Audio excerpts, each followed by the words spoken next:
Hey, yo, what up, Facebook fam? Welcome back to the psychological landscape. I'm Christian.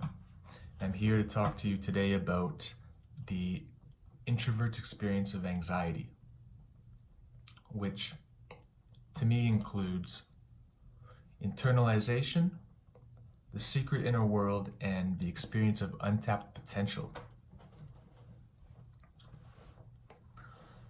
So the first one, internalization, is basically the tendency for introverts who are naturally anxious to retreat into their own minds, or perhaps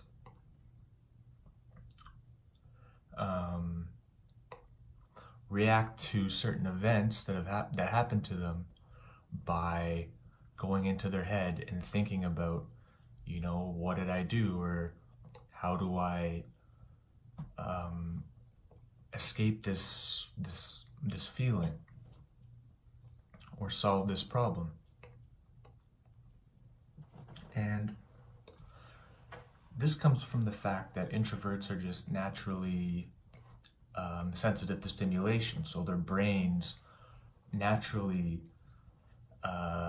is at a high level of arousal. So when there's stimuli coming from the external environment, what they tend to do is escape it in order so that their natural arousal level is lowered.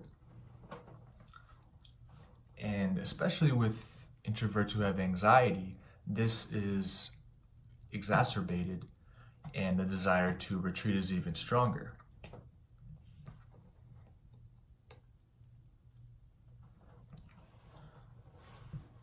And this can lead, if it's persistent, can lead to a tendency to get stuck in your own head or your own mind and not being able to get out of thinking. And this is basically caused by the fact that you've done this so many times that your brain eventually automatically does this in a threatening situation, or in a situation perhaps where you're being criticized or judged, or you're literally in a real situation that involves a real threat to you.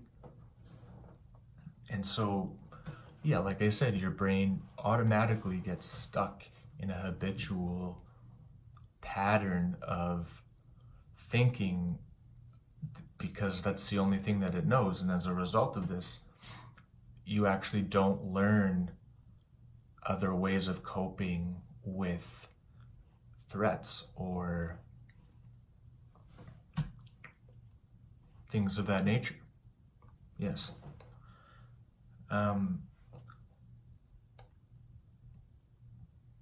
And so it's natural for introverts who are anxious to respond to threats in this way, but it becomes a problem when you start responding to all events in this way, whether or not they're harmful to you or not. And that leads eventually to withdrawing from everything in your life, things that you used to enjoy. And it really, in really severe cases, it basically leads to people withdrawing from reality. And in this case, or in that case, it's basically pathological, and the person probably most likely suffers from some type of anxiety disorder. So that's internalization, which is one part of the introvert's experience of anxiety. The second part is the experience of having a secret or hidden inner world. And this leads directly from, or as a consequence directly of, internalizing. And it's basically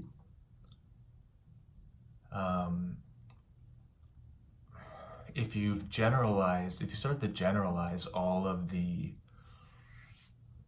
if you've gone from perceiving, if you've gone from withdrawing from threats in your environment to withdrawing from everything in your environment, then not only are you escaping things by thinking from things that you actually should be afraid of and you should be trying to avoid, but you start avoiding potential opportunities in your life and things that you enjoy doing. You stop pursuing certain interests, or maybe you stop showcasing your talents and abilities to your friends and other people.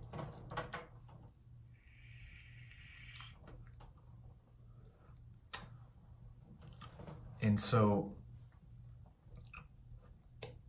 if this persists, you can eventually end up in a state where you feel as if there's a side to you that no one knows or hasn't seen, and it can create sort of an inner world, that I like to call it, because it can get so expansive that it really does feel like there's this other part of you that is really important to you, but that no one else sees because you're no longer displaying it to other people.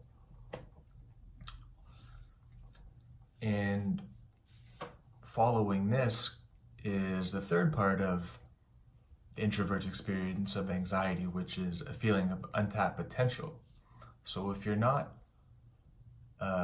showcasing your talents or your interests or your successes to others, then you eventually develop a feeling that there's a part of you that isn't being fulfilled, and you get a sense that you have this potential in you that you aren't reaching.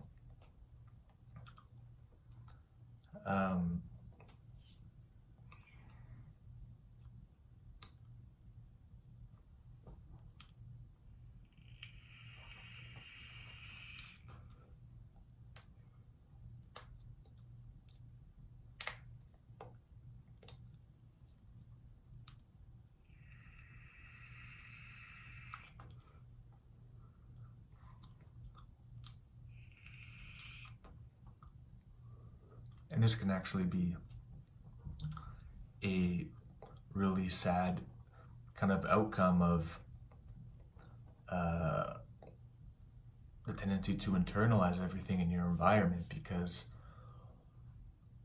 there could actually be a really positive result if you were to, display and showcase your talents and interests and achievements to other people.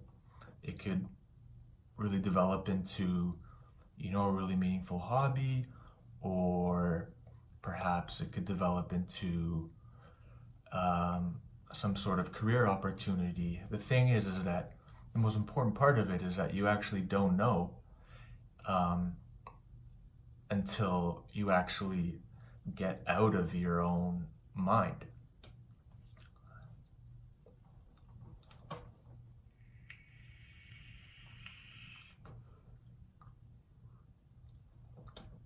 So basically, to summarize, guys, the introvert's experience of anxiety is characterized by internalization, having a secret inner world, and finally a feeling of having an untapped potential that is there, you sense it's there, but it's not living, it's not being expressed.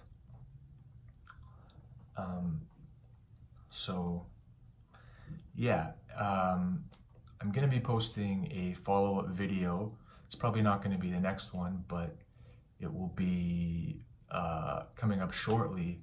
That's going to address how to get past this and get over it.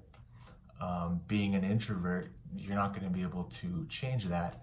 And if you're naturally anxious, there's you can do a lot about that, but if it's part of your predisposition, that's also going to be partly who you are. But there is things you can do to overcome it and actually be in a state of your life where you no longer feel that, you know, you're hiding this other side of you, this other part of you, and that you actually get to a point where you're actually realizing your potential. And when that happens, things radically change in your life. So thank you guys for watching, and I hope you found this information valuable. Click that like and subscribe button, please. And yeah, I look forward to the next video. So see you guys on the other side.